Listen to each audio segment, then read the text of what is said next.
नमस्कार.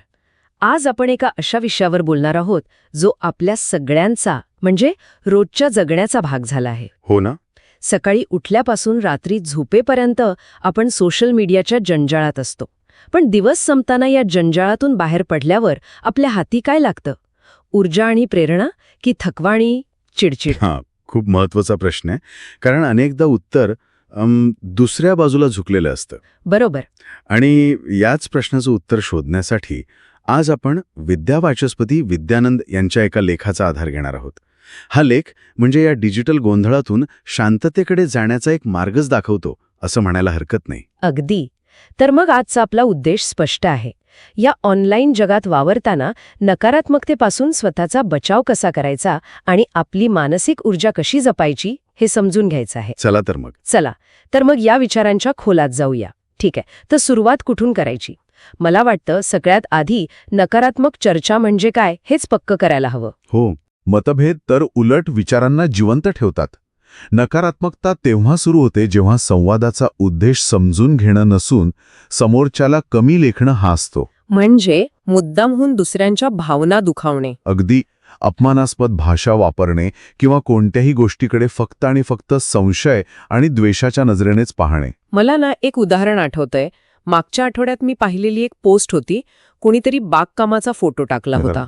बरोबर. त्यावर एकाची कमेंट होती, हे सगळं करायला तुमच्याकडे किती फालतू वेळ आहे. आता यात तांत्रिकदृष्ट्या काहीच अपमानास्पद नाहीये की नाही? नाही. पण ती भावनाच अशी आहे जी समोरचा उत्साह पूर्णपणे घालवून टाकते. अगदी अचूक उदाहरण. लेखक यालाच विनाशकारी वाद म्हणतात, ज्याचा रचनात्मक टीकेशी काहीही संबंध नसतो. हो. रचनात्मक टीकेचा हेतू सुधारणा करणं असतो, तर अशा कमेंट्सचा हेतू फक्त समोरच्याची ऊर्जा खेचून घेणं असतो. एनर्जी वॅम्पायर्स. हो. आपल्या रोजच्या आयुष्यात जसे काही एनर्जी वॅम्पायर्स असतात, तसेच ते ऑनलाईन जगातही जास्त सक्रिय असतात. आणि अशा चर्चांचा सतत मारा आपल्यावर झाला तर काय होतं? लेखात याबद्दल एक महत्वाचा मुद्दा आहे.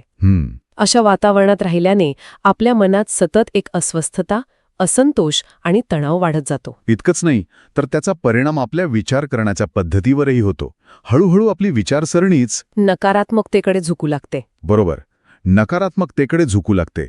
मग आपल्याला प्रत्येक गोष्टीत काहीतरी चुकीचंच दिसू लागतं. खरंय. एखादी चांगली, सकारात्मक गोष्ट पाहिली तरी आपला पहिला विचार येतो, हे नक्कीच खोटं असणार किंवा या त्याचा काय स्वार्थ असेल. हो. आपलं मन त्या नकारात्मक वातावरणाने कंडिशन होऊन जातं. म्हणजे हे एका विषासारखं आहे जे हळूहळू आपल्या संपूर्ण मानसिक आरोग्यावर पसरतं. अगदी. आपण उत्साही आणि सकारात्मक असलो तरी अशा लोकांच्या किंवा चर्चांच्या सततच्या संपर्कामुळे आपली ऊर्जा कमी होते आणि आपणही नकळतपणे निराश होऊ लागतो. आणि याच मुद्द्यावर लेखक एका सुंदर संकल्पनेकडे आपले लक्ष वेधतात. कोणती? ते म्हणतात, मन हे जसे अन्नावर जगते तसेच ते विचारांवरही पोसले जाते. वा.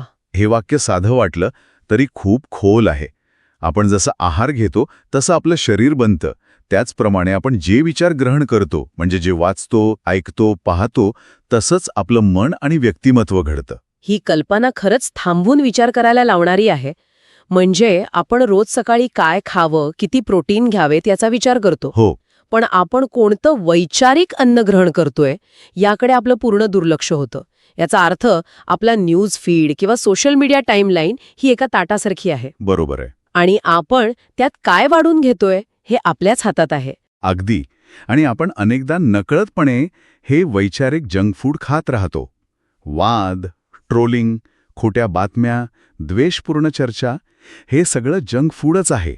बरोबर. जसं सतत जंक फूड खाल्ल्याने शरीर आजारी पडतं, तसंच सतत असे विचार ग्रहण केल्याने मन आजारी पडतं, थकल्यासारखं वाटतं. बरोबर. आणि म्हणूनच लेखक म्हणतात की जर आपण अशा नकारात्मक चर्चा जाणीवपूर्वक टाळल्या तर मानसिक स्पष्टता आणि स्थैर्य मिळवणं सोपं होतं.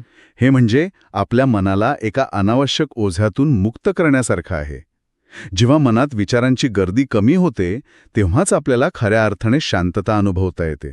आणि ही निवड करण्याची शक्तीच आपल्याला या डिजिटल गोंधळातून वाचवू शकते. आपण जे विचार ग्रहण करतो तेच आपल्या भावना आणि कृतींना दिशा देतात. हो. त्यामुळे विचारांच्या निवडीबाबत सजग राहणं हे अत्यंत महत्त्वाचं आहे. पण हे सगळं ऐकायला खूप आदर्श वाटतंय. नकारात्मकतेपासून दूर राहा, सकस विचारांचं सेवन करा.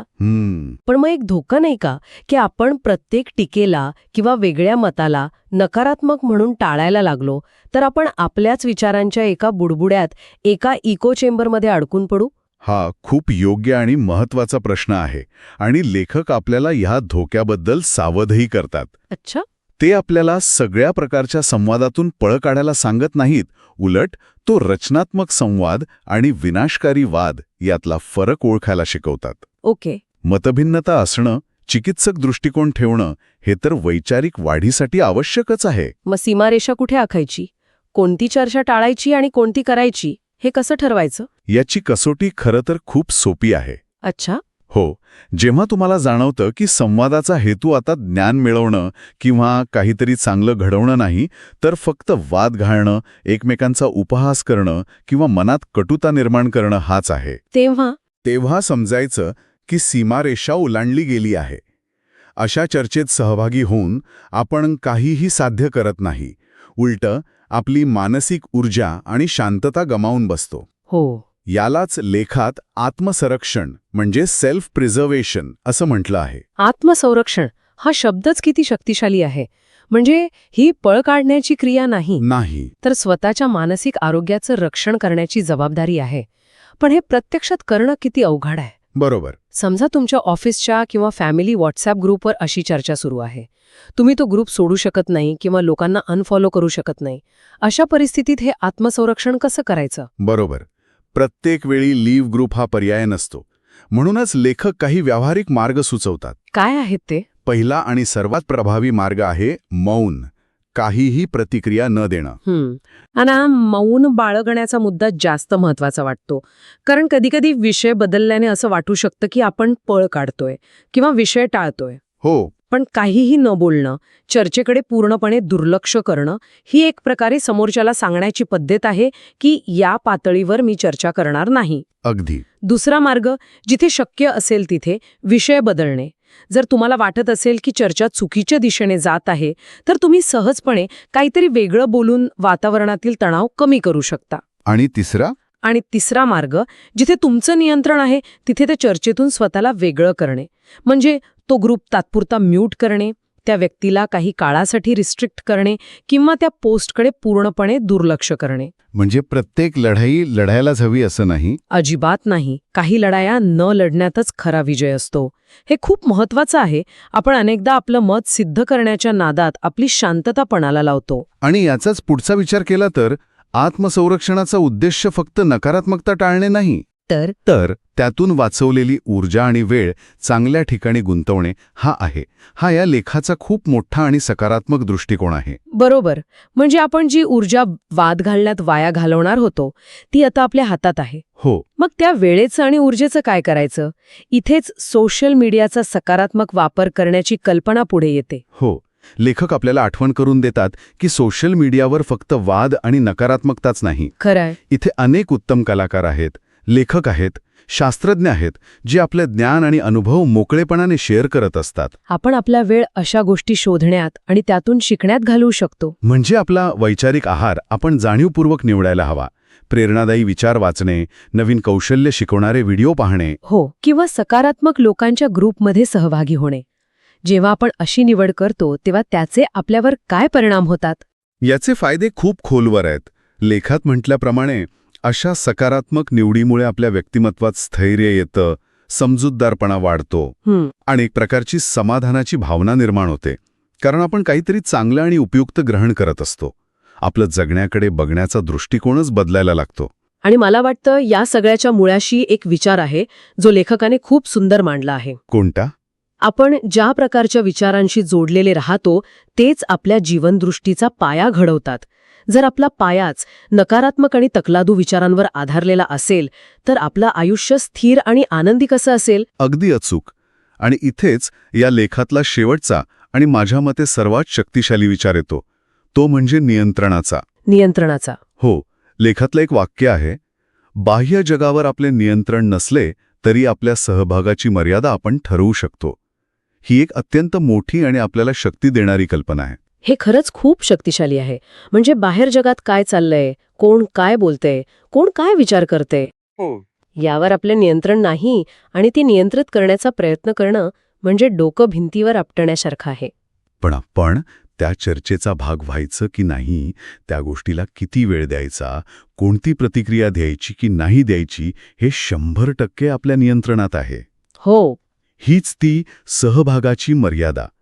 एकदा का आपल्याला ही मर्यादा ठरवता आली की मग बाहेरील गोंधळ आपल्या आतल्या शांततेला भंग करू शकत नाही. म्हणजे आतापर्यंत आपण सोशल मीडियाला आपल्यावर परिणाम करू देत होतो, पण हा विचार तर सगळं चित्रच पालटवतो. बरोबर. स्क्रोल करण्याऐवजी आपण निवड करायला शिकतोय. आपण रिॲक्टिव्ह होण्याऐवजी प्रोॲक्टिव्ह होतोय. अगदी. काहीतरी घडल्यावर प्रतिक्रिया देण्याऐवजी काय ग्रहण करायचं हे आधीच ठरवतोय. बरोबर. आणि यातूनच आपण अधिक शांत, सुसंवादी आणि समृद्ध जीवनाचा अनुभव घेऊ शकतो. कारण शेवटी आपलं मानसिक आरोग्य ही आपली सर्वात मोठी संपत्ती आहे. हो. आणि ती जपण्याची जबाबदारी ही आपलीच आहे. तर मग या सगळ्या चर्चेतून आपण काय शिकलो? आपण सुरुवातीला पाहिलं की नकारात्मकता म्हणजे केवळ मतभेद नव्हे, तर ती एक विनाशकारी वृत्ती आहे, जी आपली ऊर्जा खेचून घेते. हो. आपण हेही पाहिलं की तिचा आपल्या मनावर आणि विचारसरणीवर किती खोलवर परिणाम होतो. आणि सर्वात महत्त्वाचं म्हणजे आपण त्यापासून स्वतःचं रक्षण करण्यासाठी काही व्यावहारिक मार्गही पाहिले. मौन धारण करणे, विषय बदलणे किंवा स्वतःला त्या चर्चेतून जाणीवपूर्वक वेगळं करणे. बरोबर. हे पळपुटेपणा नाही, तर आत्मसंरक्षणाचे मार्ग आहेत. आणि शेवटी सगळ्यात मोठा धडा हा आहे की आपल्या वेळ आणि ऊर्जा कुठे गुंतवायची ही निवड पूर्णपणे आपल्या हातात आहे, की नाही? नक्कीच. आपण सकारात्मक आणि ज्ञानवर्धक गोष्टींची निवड करून आपलं मानसिक आरोग्य जपू शकतो. बाह्य जगावर नियंत्रण नसलं तरी आपल्या निवडीवर आणि सहभागावर आपलं पूर्ण नियंत्रण आहे. हो, हा लेख आपल्याला आपल्या निवडींबद्दल जागरूक करतो. जाता जाता एक विचार करण्यासारखा प्रश्न प्रत्येकाने स्वतःला विचारावा. कळत नकळतपणे सोशल मीडियावर कोणत्या पायाची उभारणी करत आहोत? मजबूत आणि सकारात्मक की तकलादू आणि नकारात्मक?